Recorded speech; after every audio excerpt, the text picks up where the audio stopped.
Oh, it's happening. He is finally back. 32-time Bassmaster Classic qualifier, 16-time Bassmaster winner, 4-time Classic Champion, former Angler of the Year, Bass Fishing Hall of Famer, the legendary Mr. Rick Clunn joins me today. Oh.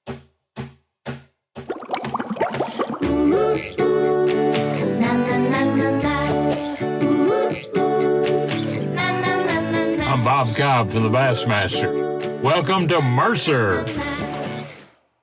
Welcome one, welcome all, friends, family, freeloaders, fishing freaks, and of course you, my humpers. Happy hump day to all of you, and welcome into the Awkwardly Honest Fishing Podcast that goes by my last name, which is Mercer. This is the 214th edition of the Mercer Podcast, and I hope wherever you're watching or listening from, that life is treating you well. It is a glorious time of year. Finally, the weather has broken in the North Country, and I'm shooting underwater footage again, which makes me very happy. And I'm actually fishing, which makes me very, very happy. It is weird, my life. I love all the jobs I get to do, but it is weird how all of this is around fishing, and my plight in life is just to actually get fishing and not talking about fishing. I do love talking about fishing, but I'd rather actually fish. And I get to do that over the next few weeks while we have a bit of a break on the Bassmaster Elite Series schedule. So I am thankful for all of that. And in my time away, I'm going to be doing a lot of fishing and shooting a lot of underwater footage, a lot of swimming with the fishes, and obviously hanging out with my family, because I do enjoy hanging out with them. And I hope you're enjoying whatever you are up to. And I hope you'll enjoy this little bit of a reprieve from real life problems as we enjoy this week's podcast, because it is a very, very good one. We have the legendary Mr. Rick Clunn returning to the show. Last year, he had a residency where you would see him once every month, and then he retired from the Elite Series. I gave, Rick his space, because that's got to be a weird thing to go through. And I always let Rick know, when you're ready to come back, you're always welcome to come back. Some of my favorite shows we've ever done are with Rick. I love how you ask Rick a question, and quite often his answer makes you think totally different than what you expected. He truly has an amazing mind. The world needs more people like Rick Clunn. So I'm excited about this week's show. But I did tease a big announcement. I told you we have a very big announcement coming this week. And this is something that I'm excited about. I hope you guys are excited about. Let's hit a drum roll. Keep it going. I am so happy to announce that returning to this show, not just this week, but many weeks in the future, is the legendary Rick Clunn. That's right. We are kicking off another residency with Rick Clunn. Rick Clunn will be returning to this show after every Elite Series event. He is retired from Elite Series competition, but he still watches it, and watches it avidly. And now he's going to break down the tournaments, what stands out to him from his eyes as a fan. When you think about it, every way that Rick's ever been part of tournaments, he's been competing, so he's looked at it through a competitor's eyes. But now to remove himself from the events and to look at it as a fan, look at it from, as they say, a 30,000 foot view, with all of the decades and decades of knowledge that he has. We're going to learn a ton in this segment. And I'm excited that after every single Elite Series event, Rick Clunn will be coming on this show to break down the tournament from his vantage point. If you can't tell, I'm a little giddy and a little excited. My only regret about all of this is that we didn't start it sooner. But Rick Clunn makes things happen when Rick Clunn is ready to make things happen. And I think you will find from this first little teaser episode that he is ready to return to the show, and he comes out of the gates firing. I love that we are going to get inside his mind. This is such a unique, rare opportunity, and I am thankful for Rick and Melissa Clunn for allowing this to happen on this particular show. And I can't wait for us all to learn together with the legend that is Rick Clunn. I can talk for a little while longer, but I think at this point you'd just rather hear from said legend himself. Without further ado, the amazing mind of the master, Rick Clunn. Rick Clunn, I have missed you. It is so good to have. I mean, as soon as your image popped up, I'm like, oh, it's good to see Rick again. Well, it is good. I think the biggest fear of most old people is you're knowing you're going to be alone at some point in life. Okay, because I mean, parents, spouses, leave the planet, and maybe you're alone. But one thing that you don't want to be, and my brother told me this recently, he says, I don't mind being alone, I just don't want to be forgotten. So anyway, that's a little too deep because I want to talk about things a little more positive, but no. So I did, what do you want to do? Because my wife and you've been kind of... We did broker the deal. Yeah. And explain to you what you'd like to see first. Well, here's what I'd like to see. Whatever Rick Clunn wants to do. I learned a long time ago that you are your own. It's better to let you go the direction you want to go than try to rein you in. So I guess we can look. I mean, I think it'll be cool to look at tournaments. Like, I think it's amazing that you're watching as much tournaments as you are, and I want to hear what's going through your mind. I mean, but I also have a bunch of questions like, before we even get into it, what's this been like for you? I mean, you talked about retirement reluctantly for a year, and I know you're still doing the Opens, but for all intents and purposes, the Elite Series started without you for the first time ever. What was that like? It didn't bother me as much as I thought it was going to, because there's certain things about tournament fishing that I never liked. That's the part I don't miss. Yeah. Getting up at 4:30 in the morning, I hate. Beating everybody to the boat ramp, I hate, because you're sitting there in the morning all by yourself. And but then when I really start watching them to fish, there's parts of it I really do miss. And I kind of see that in all the events. Of course, St. John's River was the first event. And and this is going to sound bad, I apologize, St. John, I don't miss St. John's River because it whooped my butt a lot more often than I whooped it. And this year I knew the water was even going to be more limited because they weren't allowing nobody to go into Rodman. Yeah.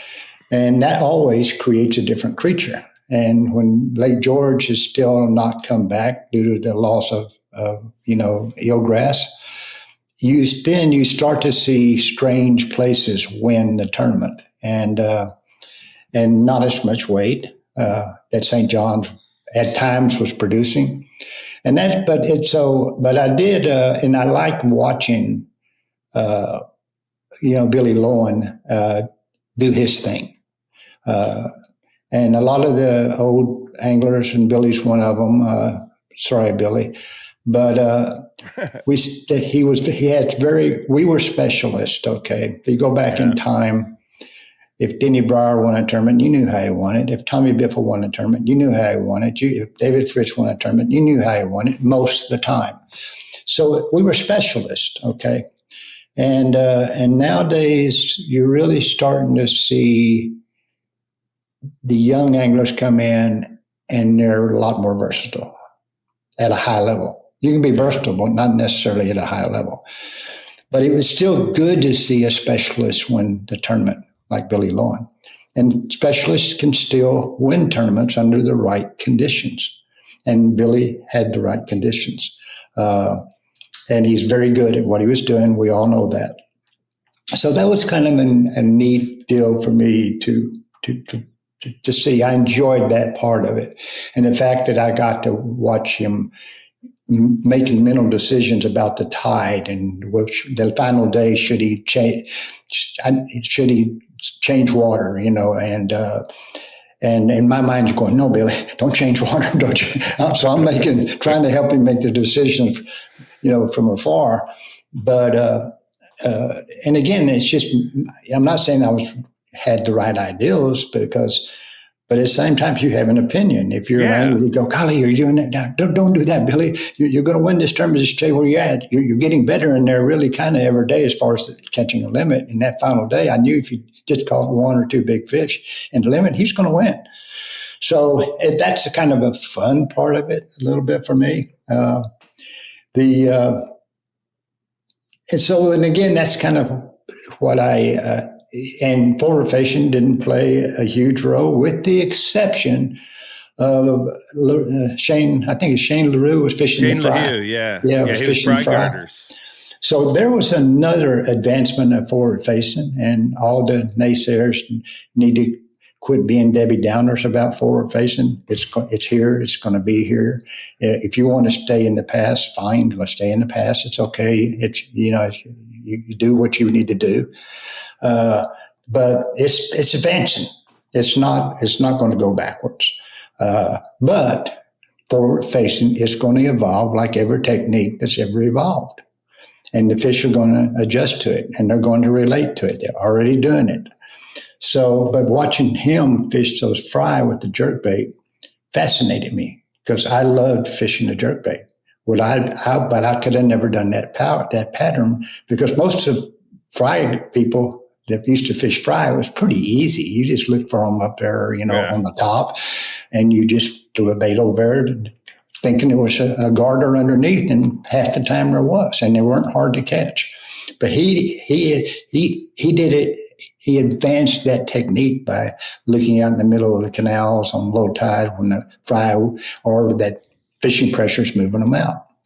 So, and then you go on now to the next tournament was Lake Okeechobee, right? Yeah. But before we get into Okeechobee, I just want to address one thing. No, absolutely. I'm cutting off the comments because I know what I'm going to hear. And I just want you to answer it, because every time you've ever talked about forward-facing sonar, at some point somebody says, well, his opinion's bought and paid for. That's why he's saying that. Rick, I think you probably look back at your own career yourself and be like, if I was more bought and paid for, things have been a little easier. Tell me your opinion. Are you bought and paid for in the electronics world? No, I don't even have an electronic sponsor. Never have. Garmin just sent me an email today, ironically, that they're dropping me because I don't ever visit their account anymore. And that's ironic. That's true. They said, if we don't hear from you today, we're removing you from our whatever email they have there. That's okay, because I don't ever go in that area. And it's about historically how many times we could have handicapped knowledge, how we could have I've only done this for knowledge. I haven't done it for, and that's why I continue to do it, is I'm trying to understand and figure out how much I'm doing wrong, and I've done a lot wrong. So there's always going to be that. You're never going to escape that. And I mean, it's the one thing too I've enjoyed about watching these young anglers this year, getting back to watching anglers, watching the tournament, is I never totally, people used to ask me, Rick, why do you hang out with the younger guys more than you do the older guys? And I never could really give that a complete answer. But I know Dan's an answer now, because old guys, as they get older, turn into newspapers. Okay. In a newspaper, you're supposed to report what's going on in the world. But to sell newspapers, they report the negativity that's going on in the world, but a lot more than they do the positive stuff, because it doesn't sell papers, and people don't watch it on TV. And I was reminded of that in 1977 when we had the largest contingency of giant newspapers there because George Bush was there at the Texoma Classic. And I made that statement that I do not read the news and I do not read newspapers, maybe once a week. But maybe if I do read them, I'd just read the sports page and the cartoons. And they cornered me after that press conference and said, if you ever say that again. And so I was recommending people don't do that. And they said if you ever say that again, you will never get another piece of ink the rest of your life. And this is the Washington papers, the New York papers, the Chicago papers, all the big ones, Los Angeles papers. And I simply said, did I say anything that wasn't true? And they said, no, you didn't. And I said, all I'm saying is, why can't we be a little more balanced? And basically that's why hanging around with the older anglers, they turn into that same thing. They'd rather talk about the negatives of life than the positives. Now I'm talking about the life of fishing. And it's just a natural thing. I even recognized in myself occasional times, and I had to shut it off, is that we see more reasons to fail to catching fish than we see eventually, we lose the hope of that anything might happen when we're young. We have that when we're young. Is it accurate? Maybe not, but hope it. And it's amazing. And because it gives you positive energy, even on the worst day, next day you hope, I think I'm going to do better next day. I see that in the young, and the old lose that. And so that's unfortunately what you're seeing a lot now with forward facing. It's just people are obsessed with negativity. They don't, and I don't want to get into it, but and that's again the one thing watching these tournaments I really noticed, even bigger than I thought, how positive these young anglers are. I mean, they're super positive. It's not just, okay, maybe. And are they always, it's just kind of I don't know what to use. It's just one of the craziness of being young. Yeah, but that's good. Yeah. And it is, and this last tournament at Lake Fork, especially, them guys, and they're just not out there to catch a fish. They're out there to win. And whether they're consciously competent or unconsciously competent, that is easy to see in them. And if they're there to win, and they know how they put so much positive energy behind it. There's not a sports athlete on this planet that achieved excellence and touched perfection that didn't have that in them. Yeah. And so I see that so much with the young anglers. And this is again why I like Jimmy, Bill Lowen winning at St. John's, because you can still win if you totally believe in yourself. Yeah. And he believes in swimming that jig. You can still win. But all too often now, so many of these anglers, they forget about what they're really good at and just bitch about what the forward-facing guys are doing. Okay, do that if you want. That's fine. That's not the life I want. So there's so much. Anyway, I'm going to shut up. That was more than I think you asked me about. Today's high-tech fishing world can be a real pain in the neck, especially if you're running the wrong mounts. Beat Down Outdoors, they bring the graph to you. And they support this podcast and care enough about you to make this a short ad read. Check out Beat Down Outdoors. Now back to the show. No, I think it's great, and I think it's refreshing for me because I'll be honest, I get down. It's real simple. If we made this podcast and we titled it, I mean, I've been through this a bunch of times, but if we titled it "Everything Rick Hates About the Sport," it'll get literally 10 times the amount of traffic than if we, then if I title it "Rick Clunn absolutely loves this sport and the life that he's lived through it," and which is wrong. It should be the opposite, but that's just the world we live in. But to hear you say that, like, this has been a thing in the 70s and the 80s, it's really easy for me to think, well, this is just because the internet. It's not. It's just, it's literally for eyeballs. Well, it is magnified by the internet, but it's just not the first time I've seen this. We saw it with the flippers when they came west, and everybody said that they're not. You shouldn't be allowed to do that because the rods are too long. Then the guy started bed fishing. Well, that got as much attention. That was as big a negative objectors out there on that, but we didn't have internet. Conservation participants didn't like it. Locals didn't like it. So. But again, so I've been down this road before. So what disappoints me more than anything else in my fellow anglers or in all of us species called man, and Emerson said it best, it's not man that disappoints me. It's the lack of man in man that disappoints me. And that's what I see with this fishing. Yeah, talk about it, have your opinion about it. Let's knock it back and forth, like a ping pong ball.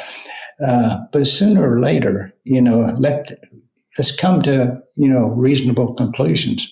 And there's nothing reasonable about banning knowledge and banning this equipment. I mean, it's just not. I mean, we need to limit the extremes in it. And I think Bass is trying to do that. And there's always extremes. The pendulum swings one way and then it swings back, and somewhere in the middle is where it eventually, hopefully, lands. So, and it's just, again, back when they went to Albemarle Sound, there you saw Welker using forward facing to kill those. That's the wrong word. To catch those fish better than anybody else. Yeah. And I know there's tons of complainers. I don't look at them because there's nothing they're saying is worth saying anymore. It's all been said. But then you had Keith Combs fishing the old way. Yeah. And yet both of them made the top 10. But basically, they're showing us how to better understand what the fish are doing. And if you understand that, dating back into time, then you're going to win. Yeah. I was winning back, and I had complainers coming at me, fishermen's wives going, it's time to let somebody else win. The wives come up to me after I win a tournament, and it would floor me. And because something about the way what I was doing to them wasn't fair. And I didn't know what to say, except I didn't know I was supposed to take turns. And so anyway, but that was what was kind of neat about the Albemarle Sound. We had the kind of two things going on there. Also, when Polyneck won at Okeechobee, he was using a little bit of both.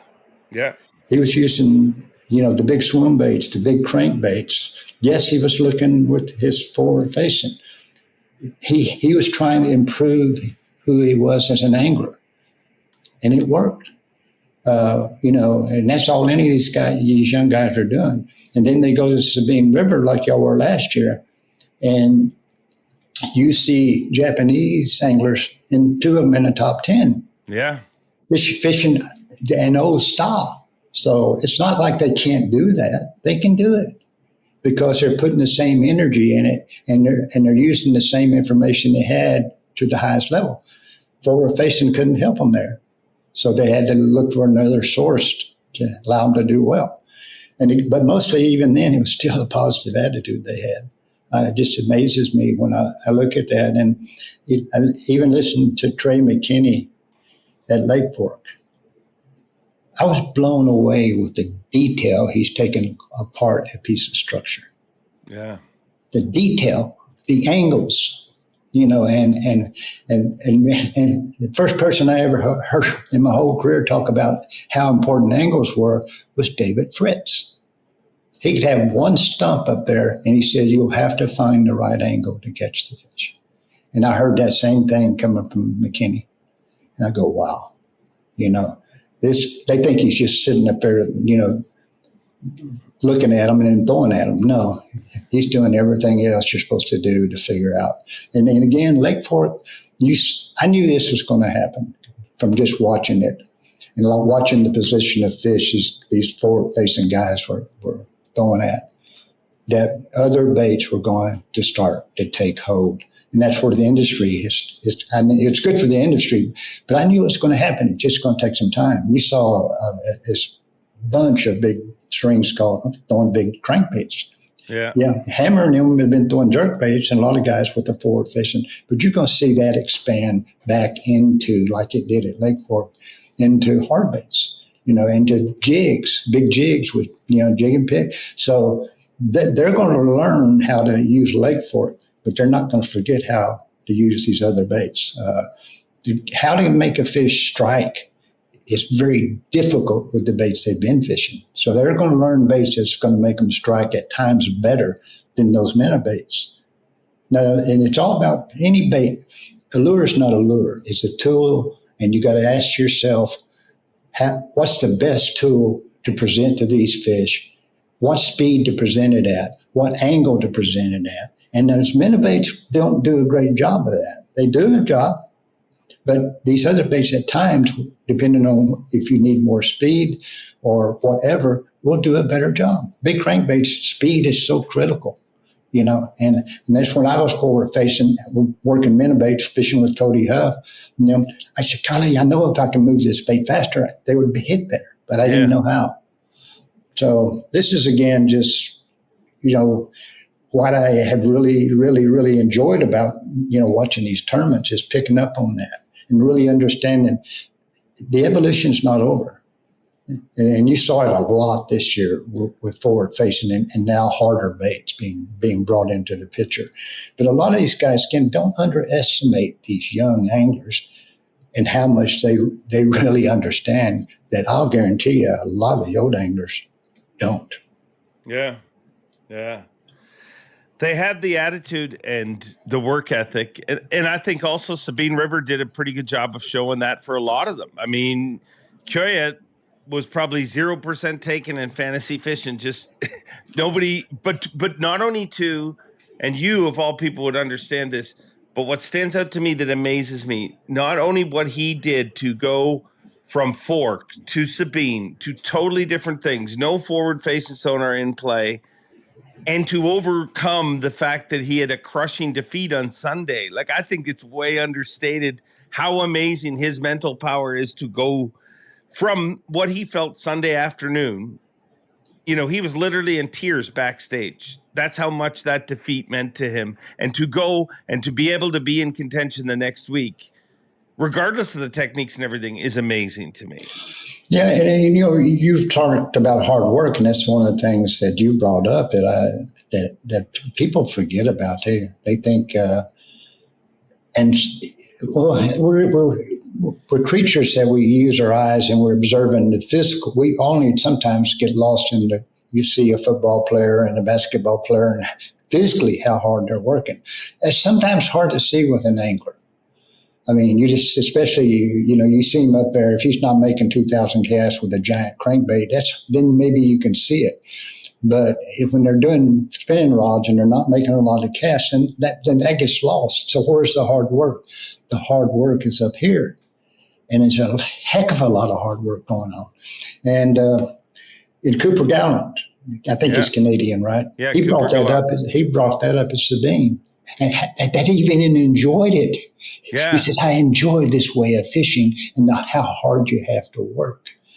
And golly, I mean, that impressed me that he is seeing that deep into what he's doing. Yeah. He loves the fact that every cast, he said, like the drive to just stay focused. And if you try to do that, like if anybody tries to do that, like I thought we were on the live set this week. We talked about it and I kind of joked and in the media trailer. And I'm like, if you just focused on one thing, if I said to just focus on that pen on the table for 2 minutes, like just focus on it and really, it's hard to do that because there's distractions, but to just be that focused with every cast and that surgical, that says a lot about you as a human if you can commit to that and that you enjoy that. Avco not only makes incredible outdoor clothing, but they care about anglers with their 10% pledge. Avco and the Shed family donate at least 10% of the company's profits to conservation and making fishing better. Now back to the show. Yeah, and that you have to learn that it's easy to understand a flipper being focused on what he's doing because everything is right there. You know, and I understand me as a caster that I have to expand my focus to wide angle vision because I am looking at everything, you know, where I miss the detail that a flipper sees. You know, the crawfish hole, exactly when did the fish hit the bait, the brim suspended under the dock, you know, the limb that the fish came off from within the tree fall, duplicate that. He was in the darkest spot in the tree fall. And now I want to go to the next one. Okay. And where I'm a caster, when I might miss a lot of that detail, I have to train myself to see it because that's not what I do. But the flipper, on the other hand, has to train himself. I see that egret chasing minnows down the bank, 50 yards across the other side. You know, I see a shad flipping or a subtle strike in the weeds. But, you know, over here, I watch. So my focus is a lot wide angle vision. So you get into the brain is amazing, and everything you're taking in, your sensory abilities are trying to take in, ultimately you have to use all your sensory abilities at the highest level. And what does that ultimately accomplish? It accomplishes you understanding what the activity the fish are doing. That's number two. What does it accomplish? That's number one. You become more alive. That's the only thing that makes us alive anyway. It's our sensory ability. So that's the side effect that most people don't understand. And that's what Cooper understood, even though he would never probably state it that way. So that's the beauty beside of expanding your sensory abilities to a high level. And this thing called fishing is the vehicle for Cooper and almost any good angler does that. He may not be, he certainly wouldn't probably put it in those terms. It's what my old friend used to say, being consciously competent. Most of the anglers aren't consciously competent in every area, but they're unconsciously competent. And that's not bad in itself. So that's one other thing. I made some notes here, excuse me.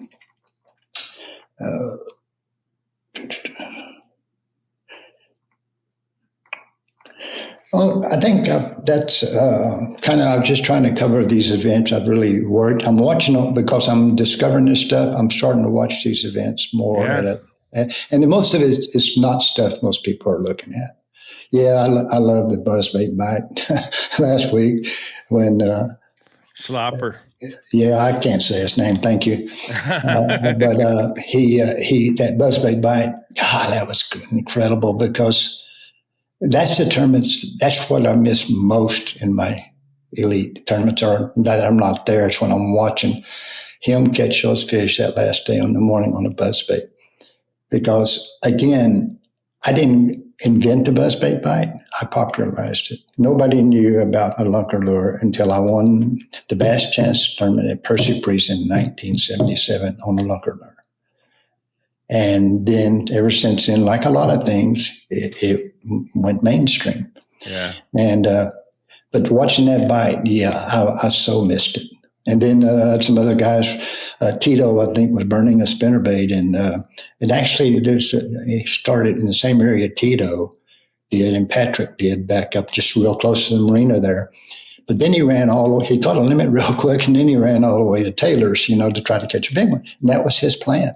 And I'm sitting there going, oh, gosh, don't leave before you're at, But that's just the way I would fish. And it's not, certainly my way of fishing is not always right. Yeah. And pollen, and here's the thing about forward facing, and I'll shut up about it. My biggest thing I used to do in terms of fishing, if I followed a Robert Frost quote, and you probably know the quote: 2 roads diverge in the woods, and I chose the one less traveled. And it made all the difference. And in my career, that absolutely describes it to perfection. But as time went by, and we taught anglers more and more about how we fish, that road less traveled is less and less available due to GPS, due to social media, due to anglers following you during the tournaments, due to the coverage in tournaments. It's very, very difficult, though, my style of fishing now, to find a spot that nobody's fishing, that nobody even understands. Like when I won the Classic in 1984, the guy that filmed me, brought the film crew to me every day, said, Rick, he said, it was the final day of the tournament, the third day, which I had over 75 pounds in the Classic. He said, Rick, I got to tell you something. He said, if I hadn't watched you those 3 days, I would have swore you cheated, because I had fished this river my whole life. My dad's fished this river his whole life, and my granddad's fished this. Where you caught them, nobody ever caught fish. He said, and so that road less traveled is how I found. I was always looking for some place that nobody else was going to find. And now that's incredibly difficult, except with forward facing. Now for a while, they were traveling a road that nobody was traveling. And now, there's more and more every day traveling it. So that's how long is that going to last? But then you see, and that's the thing, that Pollinek, he won a tournament where most people, even though the year before Okeechobee, a guy did stay in the Kissimmee River, but still that was a road less travel, Kissimmee River, if you went to Okeechobee. But so it's still there, but you have to kind of, it may not be an unknown area, but the way you fish it may be unknown. And then again, that's what the Japanese are so good about. They're the best community hoe anglers I've ever seen. Yeah. Because they go in there, and it's certainly not a road less travel, but they will figure out a way to catch them that has not been used. So that is true for a lot of Japanese anglers that I've covered over the years. Like they seem to catch more fish right at the boat ramp than anybody else. But it's, do you think that's just because they're looking for, they do different things, or why do you think that is? Well, yeah, I think because you saw it at first with Aaron Martins. Yeah. But where did he get it from? Yeah, that's true. The California boys they don't have big lakes except with Meade. All the California lakes are small. Everything's pretty much a community hoe. So that's where finesse really then started to pay off. Even though, you know me, I'm a power angler, and finesse, I haven't embraced, quickly. And but then Aaron really, so much of the stuff he did had Japanese influence, even before you had these young, super Japanese anglers getting involved. So no, I just think their attention to detail, and that's just throughout their culture. You see it in anything they do. Their attention to detail is amazing, by far better than most of us. And that's, again, now that's transferred over into all the young anglers too. They study that. They study, what how they're doing it. And so no, it's an evolution, and it's so neat for me to see, because if there ceases to be an evolution, then I don't know, it would be a pretty boring world. So, and fishing certainly would be. Do you know more about the tournaments now from watching coverage than you did competing, just because you're seeing other people where you're not just focused on what you would specifically do?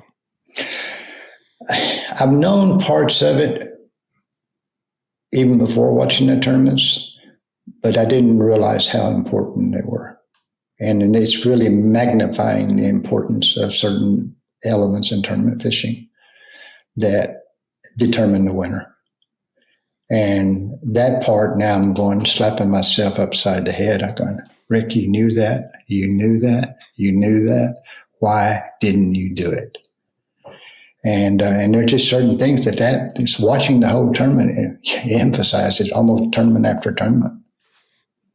Is there one thing specifically, or does that change per tournament? It's one thing specifically right now, but there's more than one. But the number one thing, and the Canadians have showed me that, the Johnsons have showed me that, the Japanese have shown me that, and now the young anglers, even though they're doing it two different ways, they've showed me that. And it is put yourself in the best area. Yeah. And stay there. Figure it out. I don't care if it's like, how many boats were in Taylor Bayou the first day? 80, 75? Yeah, 60 to 70, I'd say, and that's probably being conservative. Right. But it's probably one of the two best areas, and by far the biggest of the two. And then when you factor in practice 3 days and you start doing the mathematics, and this is what I've been guilty of a lot of times. Okay, I know. And so I stayed away from the best areas because of the mathematics. Like I fished in Taylor Bayou, I think, one day in all the tournaments that I fished there. And it's because of the mathematics. And the mathematics are 3 days of practice. Let's say 75 of the anglers there, because they all know that now. All of them know pretty much the best areas because we've gone back. And there's only 1 to 2, 3 lakes that have more than 1 or 2 or 3 winning areas. And if they practice in there, and let's say each one of them catches 5 bass in there, 3 days of practice, you're hooking over in the hundreds of bass. Okay, yeah. You've already burnt 100 bass in an area, and then all of a sudden, and that's true of the place where Patrick, the 2 biggest strings in Sabine came from, Patrick and I think Tito, that final day, 12 and 11 pound strings. That area is hammered. It's hammered every year, and they're burnt like crazy in practice. And yet it was like nobody ever fished that area the final day. I mean, they were catching them better. They even admit better than they had in the past. Yeah. In the past days, well, of course, we know that's a function of pressure. But at the same time, that's the number one thing. I know, I've been in it so long, I know most of the best areas. I know out of, say, every lake would go to the 1 or 2 areas that are going to be won, and I avoid them because of what I just said. A lot of it's the mathematics. A lot of it is my early days that I loved fishing alone. Yeah. I didn't like fishing around other boats. But when you think back on it, most every tournament I've won is because I committed to 1 or 2 areas and didn't try to fish the whole lake. So it's just, I'm learning a lot that I wish I could do. It's like when you come to tournaments and you're these young anglers, one thing that really works in their favor is they don't have a lot of spots. They're not the local that has 50 spots that the first day of the tournament, I got to fish all 50 of them. Because I know. It's hard, very hard that's how locals were so easy to beat. They're not as easy to beat anymore, but they were easy to beat in the early days. A lot of guys said, how do you come to a lake that I've fished my whole life and beat me? And I said, how do you find the best areas? And I'll go, I beat you. I didn't beat you in the best areas. I beat you because I got more out of the areas I found because I committed to them. You try to fish all of them. Ain't no way you're going to beat me if you try to fish every spot you know. So it's committing. It's knowing the best areas, getting in them, figuring out how to outfish the other guys in them, what techniques that they're not doing. When I won Truman BASS, I won it the first day of practice. And this is years and years ago. First day of practice, I pulled in. It's on a Sunday, and there was a bass club tournament going on in what I considered my best bank. And I kind of got mad, oh, dang it, man, I can't go in there. And then I said, wait a minute, just sit here and watch. So I sat there, and there was 3 boats going down my best bank. The guy in the front was throwing a spinnerbait, and the guy in the back, and each boat was pitching a jig. And I'm watching them, and they go down this, what I consider my best bank, and they don't catch a single fish. So I know this area is good, and I've learned over time that good areas do not get fished out. And so I said, what are they not doing? They weren't throwing a big square bill. So I went in behind them. I picked up a Balsa B3 square bill, and I went down the bank, and the first log I came to, I burned down the side of it, bounced off of them and 5-8 it. Next log, same thing. And I knew what I was going to do the rest of the tournament. That's what I did. So my point is, the best areas, even if it's boats there, if you can figure out a better way to catch them, you can win. So I enjoy watching the tournaments. Yeah, makes me nervous commentating on the tournaments, knowing that you're watching now, Rick. I just assumed you. That's what I meant. You're seeing that, though. You're seeing past the obvious that we hear every tournament, and that and I wish everybody could, but mainly because it's so much bigger than we just going out there and catching the fish. I've run a Yamaha outboard for over 30 years. It has got me home safe each and every time.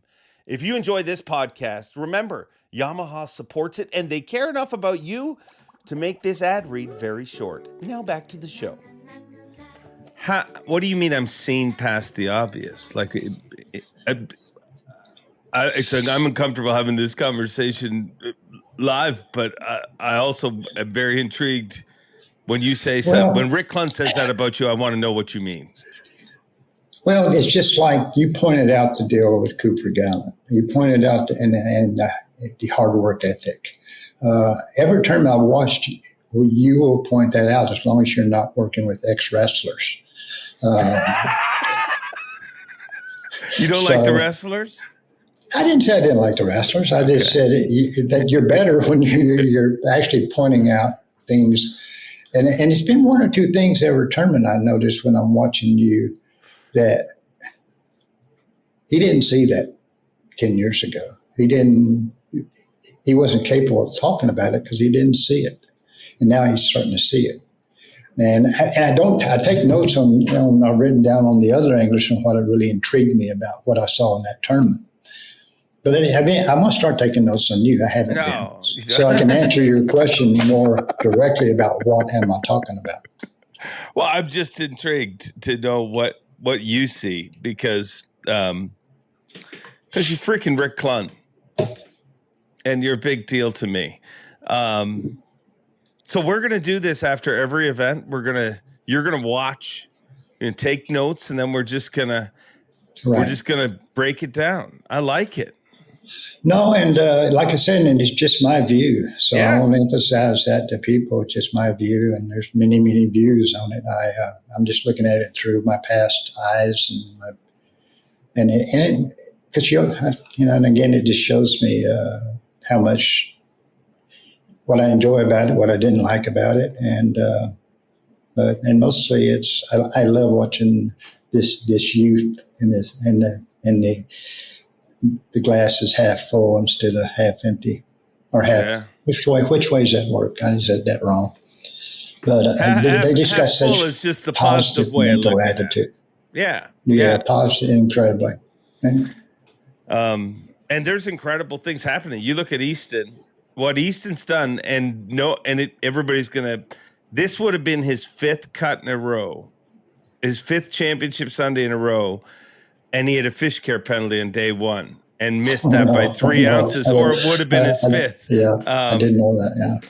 Oh yeah, but it's amazing to see. There is a lot of cool stuff going on. But again, if we talk about other stuff, it'll get more traffic. But some conversations are way more freaking important than traffic, and you are that, my friend. Yeah, and all of them young anglers, they have to be careful. Don't become old. But do, because it's good. But I don't. I mean, mentally, don't become old, because it will hit them. They're gathering more knowledge. They're gathering more reasons to fail, and they got to keep up with that with more reasons to succeed. And you can't. So what do you do about that? Did you become old throughout your career at times? Mentally, sure. Yeah. I even see some young anglers that are becoming old, but but I've had a talk with a few of them, and I tell them hey, here's the way. Your awareness of it is the first step, and then your awareness of how to stay positive, because that's not easy. We live in a life every day that you can't turn on anything and somebody's not sick or dying, and every commercial you see on tells you a medicine you can take, but there are 28 things that's going to make it worse than if the medicine worked. I mean, it's all that kind of stuff, and it wears you down. And fishing's no different. You got more reasons to succeed, but to fail than you do to succeed as you get a quote experience. Yeah. How do you deal with them becomes the real challenge. Well, I got to be honest, Rick, you brought the fire. I mean, I've enjoyed all our conversations, but I feel like you have been away. I don't know what happened, but in this time off, you have got more fire and energy, and I freaking love it. Yeah, I do too. And of course, I've been struggling with that. And Melissa actually made me start watching the tournaments. This was her ideal, I think, unless you got involved in it. I don't know about it.